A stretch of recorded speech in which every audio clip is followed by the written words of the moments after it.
Hi, let's talk about Tiberius. Let's start with his primary fire. It deals almost the same amount with the same attack speed as Cassie, with the difference that Tiberius has no mid-air inaccuracy.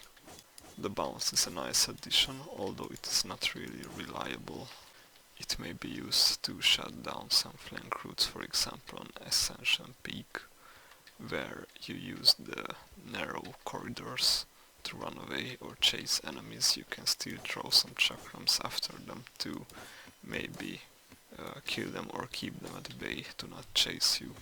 Talking about Heavy his secondary attack feels a bit too clunky for me, because I cannot use them at the same time with my primary attack.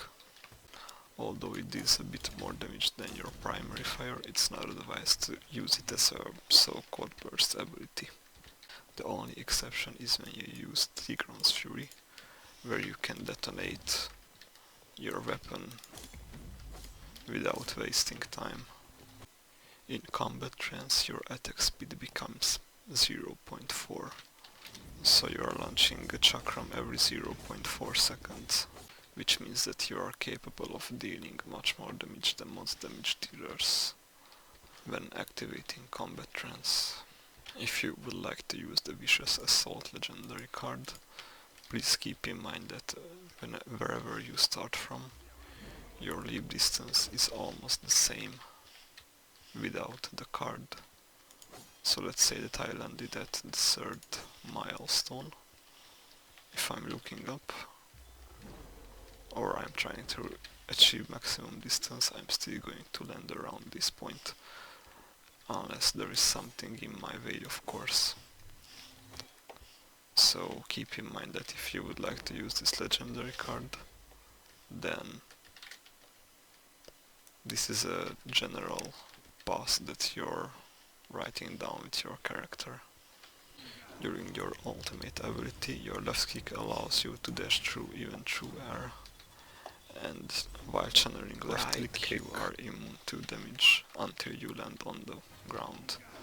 Keep in mind though that there is a huge gap between jumps, so the enemy has a lot of time to damage you when you land on the floor.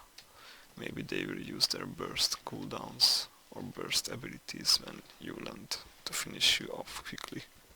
Tiberius' biggest problem is that his abilities flow is not that great, so you cannot just spam his abilities to achieve some big burst.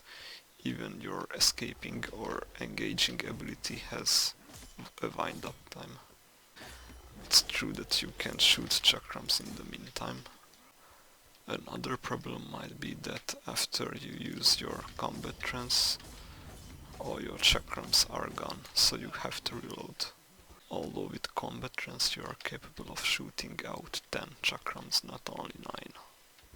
This legendary card is good when you don't want to waste your heavy blade to explode, but you don't use your movement ability to engage in combat, so you might want to, just to have a legendary card, you should use this.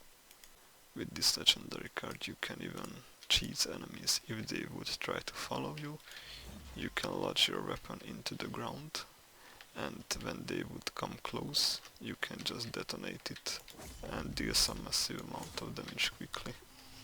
Be careful, because your weapon will disappear after around 10 seconds if you don't detonate it. To use this legendary card you require really precise jumping abilities, but it's not that easy, because I mentioned that you cannot really change the path of your jump. Okay, let's take a look at his cards. If you really want to use combat trance to its max potential, maybe you should activate it with this card around 7 or 6 ammo, get back to max, and then just spam it again, because it feels clunky again just to reload, use combat trance and then reload again.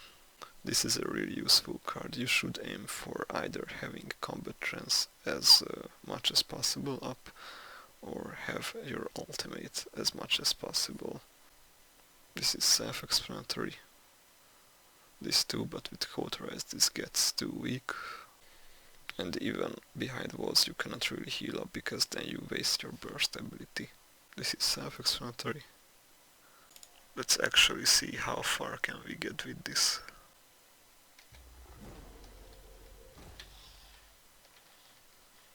Not that much further. This card may be good based on how long it takes to activate actually the ability. In my opinion, this is a must-have card, even if you're using Vicious Assault legendary card, then it's really useful. Self-explanatory. This is really nice. Also this card and this card, if you hit your enemies even on their way and way back with your heavy blade, it reduces the cooldown both times.